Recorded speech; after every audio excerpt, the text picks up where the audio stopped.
In with ABC's Steve Osunsami in Atlanta, Georgia, speaking with some of the first customers as businesses open their doors. This is what reopening businesses looks like in Georgia tonight. Have you been in contact with any person diagnosed with COVID-19 in the past 14 days? Taking temperatures at nail salons to make sure customers aren't sick, wearing plastic shields in beauty shops and wearing masks under those, keeping 6 feet of social distance at gyms.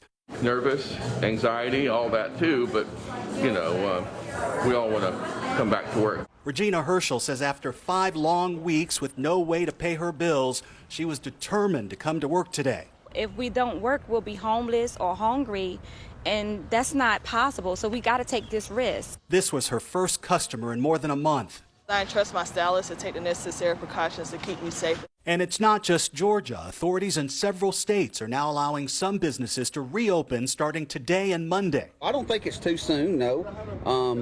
I think it's about right on time. This is happening as the coronavirus crisis continues and the death toll in this country reaches 50,000 Americans. In New York State, which has suffered more than any other, they are not opening anything yet. People are talking about potential for the virus to come back in the fall, which means the game isn't over, which means the game could be just at halftime. So let's make sure we're learning the lessons of what has happened thus far. But at the same time, in New York City, the FEMA Field Hospital at the Javits Center is now scheduled to close next month. And that Navy hospital ship is leaving next week. Numbers are improving, but New York's governor says don't be fooled. If you say, well, we're done, can't stay in the house anymore, let's just reopen. Just start business tomorrow. Let's go. What happens? That's what happens. All the progress we made is gone. Even big department stores like Macy's and Gap that are struggling to survive say they won't open back up in Georgia just yet, even if authorities allow. The protests to reopen economies are picking up. This was at the state capitol in Wisconsin today. On the beaches in Ventura County, California, there are crowds. Tonight, authorities are reminding residents that no sunbathing is allowed and you have to keep moving. There's a story out of Michigan that speaks to recovery. The 2 parents of these twin boys who were born premature at this hospital in Detroit are meeting their twins for the first time. Mom and dad tested positive for COVID-19.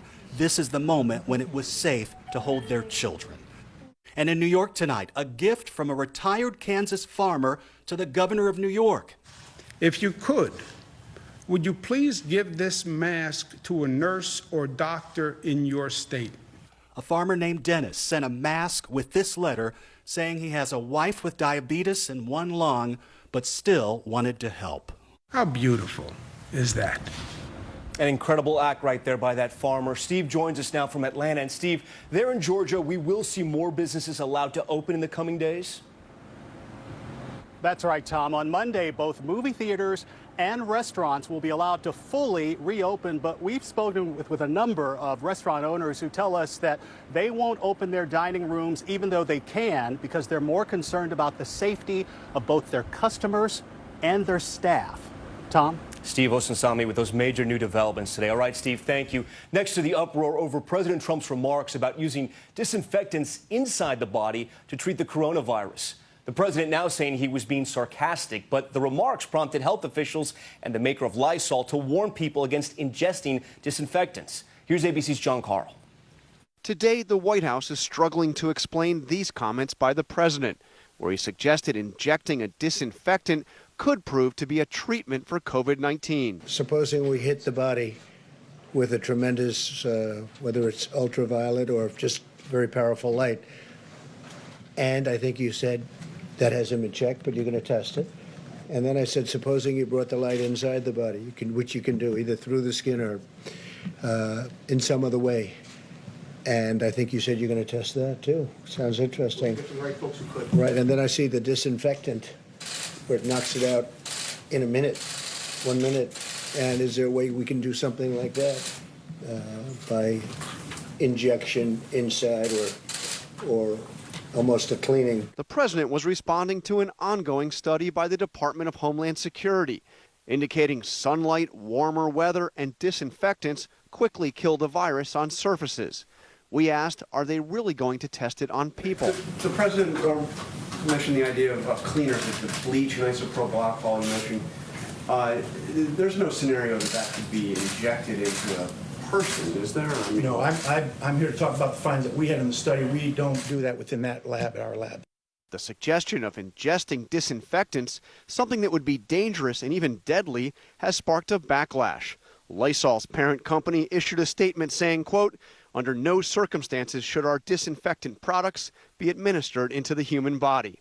Maryland's Emergency Management Agency says they received about 100 calls today on disinfectant use. Even the CDC weighed in, tweeting this picture and saying, quote, household cleaners and disinfectants can cause health problems when not used properly. Responding to the backlash, the White House press secretary at first said the president was taken out of context.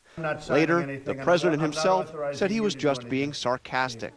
Clarify your comments about injections of disinfectant. They're quite provocative. No, I was asking a question sarcastically to reporters like you, just to see what would happen. As you can see here, he was talking to the experts, not to the reporters, when he made the suggestion. Right, and then I see the disinfectant where it knocks it out in a minute, 1 minute. And is there a way we can do something like that by injection inside or almost a cleaning? All right, John Carl joins us now from Washington. And John, President Trump has also used these White House briefings to promote the anti-malaria drug hydroxychloroquine as a possible treatment for COVID-19. But tonight the FDA is out with a new warning about that drug. The president has repeatedly promoted that drug, saying, what have you got to lose? But today the FDA is out with a stark warning that the drug may cause, quote, serious heart rhythm problems in patients with COVID-19. And the FDA says that the drug should not be used as a treatment for the virus outside of hospitals or clinical trials. Tom?